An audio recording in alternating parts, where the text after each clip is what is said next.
Vampires are classic horror villains, brought into the mainstream by Bram Stoker's Dracula and Sheridan Le Fanu's Carmilla. They're monsters, yes, but they're also tragic beings, controlled by an incurable lust. Unsurprisingly, Gothic vampires are and always have been an allegory for queerness, the character gay people can relate to much more than the human protagonist. As villains, they could be as unorthodox and taboo as they needed, in ways no hero would get away with, even today. They may be killers and tyrants, but vampires are powerful and successful without having to compromise who they are. Welcome to a Pride episode of Critically Misused, where we'll look at a misunderstood aspect of D&D. On this episode, we'll be discussing any gay player's weakness, vampires. D&D vampires work with all the classic tropes and themes. The Monster Manual statistics borrow ideas from Dracula and Castlevania to create a boss that feels classic, but unique at the same time. A famous monster with a few lesser-known tricks up its sleeve. Curse of Strahd gives the original themes of lust and evil a new shape, casting Strahd not as a romantic rejected by society, but as a power-hungry narcissist who won't take no for an answer.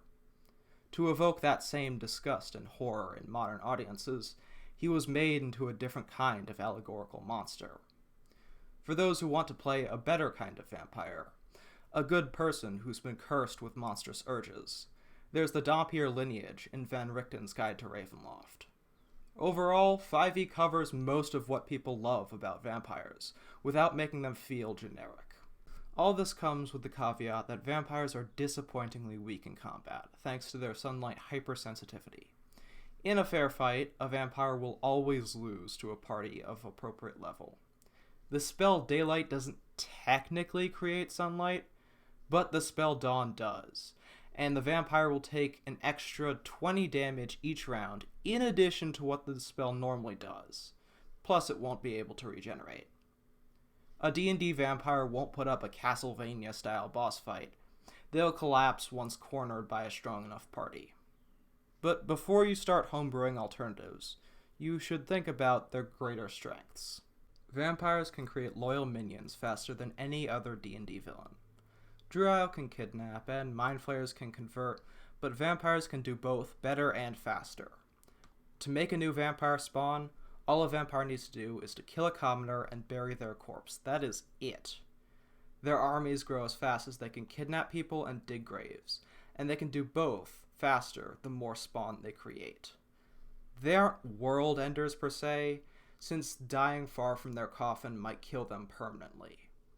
Their power is regional, and they need to keep some humans within that region alive to feed. One notable strategy evolves from these strengths and needs.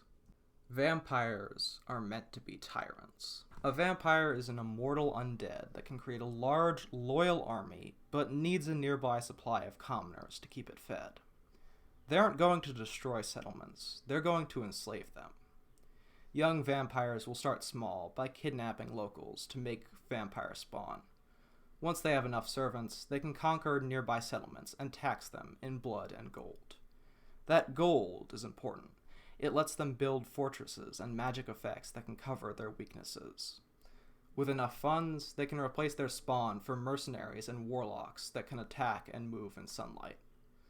Smart vampires move discreetly enough or quickly enough to be well defended by the time heroes arrive.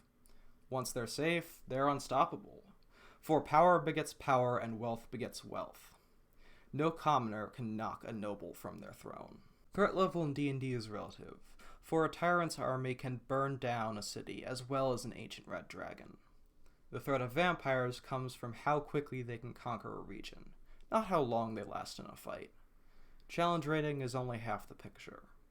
Villains can be dangerous even when they can't survive a fight, and successful even when everyone wants them dead. Happy Pride Month, y'all, and safe celebrations, until we meet again.